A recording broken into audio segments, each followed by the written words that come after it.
Hello, my name is Colby Bowman. I am the inside sales manager here at Stedman Machine Company. Thanks for tuning in to our presentation today, 10 Signs Your Grinding Room is in Trouble.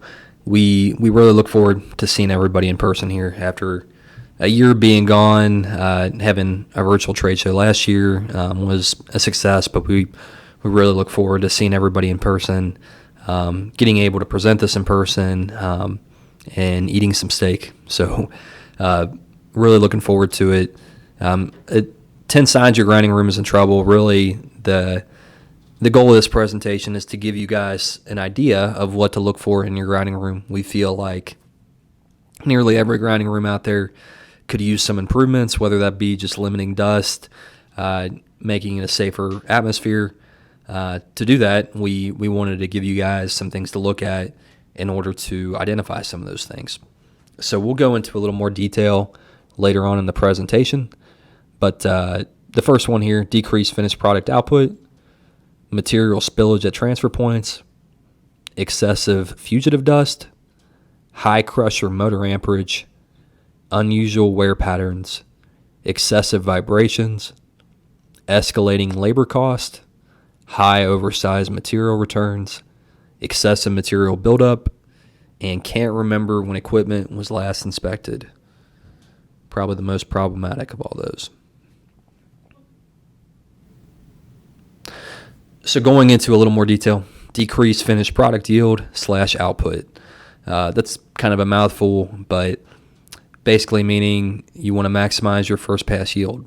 So whether that be, whether your goal is 10 mesh, 12 mesh, 20 mesh product, you want to maximize how much you're getting of that on the very first pass through your crushing circuit. If you're not getting that, it typically means you're recirculating oversized material, which leads to lower capacities out of your grinding room. So maximize your target through that first pass is big. If you're seeing lower percentages of that, something typically is wrong.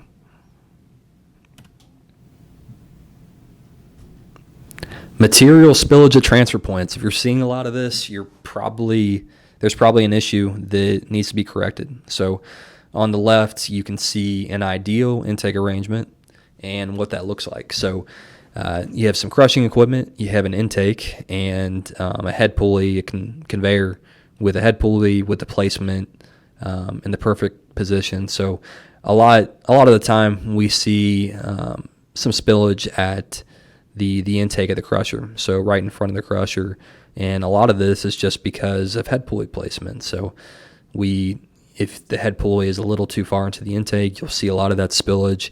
It can lead to other things too, some rotor penetration or just not material not going down the intake properly, whether it be bouncing around. It's supposed to slide down the intake. With a head pulley too far in the intake, that could cause some issues. On the right, you can see some material just on a walkway. This is obviously a safety issue, but the big point here is transfer points. Getting a vendor, getting an outfit to design correct transfer points. Buying equipment can be relatively easy. Designing those transfer points from one piece of equipment to another is important and requires some expertise. So that's a lot where we see this, where we see spillages at conveying, transition points, stuff like that. So getting more ideal or better designed transfer points can help limit a lot of this. Excessive fugitive dust. I think this is a relatively common issue. Poor work environment can lead to a poor work environment. It's a big safety issue. It's obviously hard on other equipment too. Kind of a simple solution to this would just be to upgrade or get a better dust collection, dust mitigation system. It's kind of a complex part of a grinding room.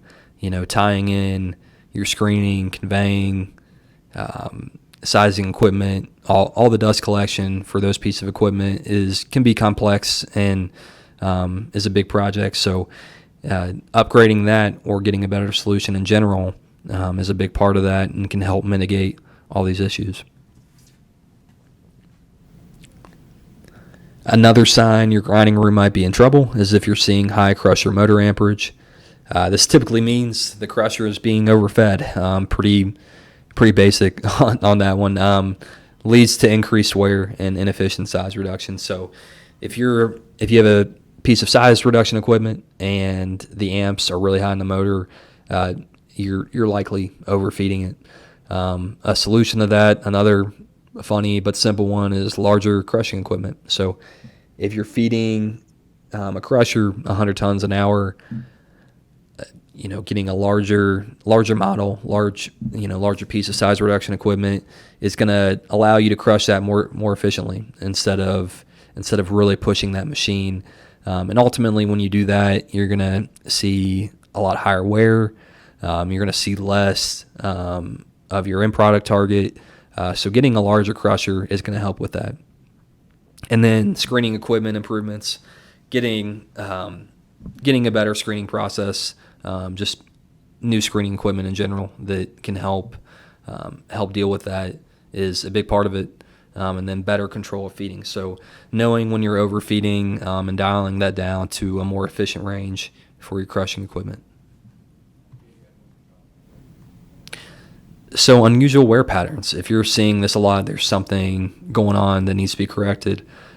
Typically means there's some improper feeding going on. Ultimately, you want feed to be dispersed and fed to a crusher evenly. So that's can be somewhat hard to do, but there's ways to do that with feed and intake arrangements. And then overfeeding is a big part of that. So it's probably the number one is if you're seeing a lot of wear, there's a good chance that you might be overfeeding. A discharge arrangement design that's somewhat unique, but ultimately for each piece of equipment, you want a discharge that's designed for that piece of equipment. There's really not a standard for any type of equipment within your grinding room. A grinding room can be relatively unique sometimes, so the design of that discharge is important for getting it out of the crusher while not allowing buildup and getting to a conveyor appropriately without getting built up and having an even feed arrangement to that. It's a big, important step, and there aren't a lot of standard designs for that. You need a vendor that can help with every aspect of that and design it accordingly. Wet and sticky material is big too.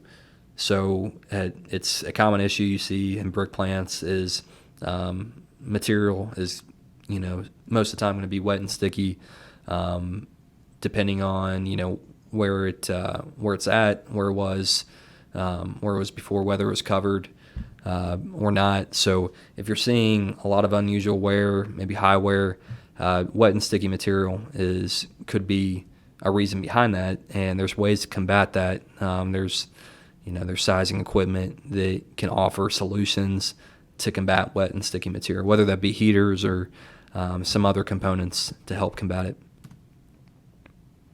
Excessive vibration. So if you're seeing a lot of this, there's a really good chance that there's something that needs to be fixed. It could just be the machinery in general, the structure design, the foundation design, material buildup is a big one. Anything that's rotating that gets built up on it, it's going to create a little more vibration than it would typically create. So foundation design is a big one, making sure your foundation is designed for whatever is sitting on top of it. We typically say 3 times the static load of whatever the system sitting on top of that foundation is. So that's a good baseline, but making sure that foundation is designed for the equipment that's sitting on it. Structure design is a big one, I think. As you replace equipment in a grinding room, you might try to use old structures. You want to make sure that that's designed properly for the equipment that you're replacing it with. So something to look at there. That could be just as simple as maybe bracing the structure a little more reinforcements, but you want to make sure if you are replacing equipment and using the older structure, that it is designed appropriately for the equipment you're replacing it with. Escalating labor cost. So if you're seeing some higher labor costs than you typically would see, it's typically a sign of an issue. with a grinding room, housekeeping is a big part of that. We talked about material spillage. If your guys are constantly cleaning up messes in the grinding room, whether it be at an intake or at transition points, it's an issue, and there's ways to combat that. Maintenance is a big one. If you have really old equipment, whether it be size reduction equipment or other equipment in the grinding room, that's a big one too. So getting equipment that doesn't have to be serviced as much, if you're servicing your equipment once every other day or once a week, it's quite a bit. So getting size reduction equipment and other equipment to where you only have to service it, maybe once a quarter or once every month is big, and it saves you a ton of money in the long run with the amount of labor. And obviously matching grinding room capacity with brick making capacity, this is a big one. So if you have a goal for your brick making plant, you want to match. You want to make sure your grinding room is capable of doing that, and you want to do that without really, really pushing your equipment. You want to do it to where your grinding room and the size reduction equipment in there is operating at an efficient level. So you don't want to be pushing that equipment to match what your brick making plant production goals are. So getting a grinding room to match that is a big one. High oversized material returns. This is pretty easy to see just in your grinding room, just by looking at it to a certain degree. But if you're seeing a lot of oversized material returns on your belts, it's typically a sign that something's going on. So it lowers the overall capacity of your grinding room, typically a result of inefficient crushing and screening equipment. And then another big one too is worn out wear parts. So if you're seeing a lot of material returns, high oversized material returns, worn out wear parts could be an issue. You want to have kind of sharp edges on a lot of those wear parts to target a finer gradation. So that's one thing to check.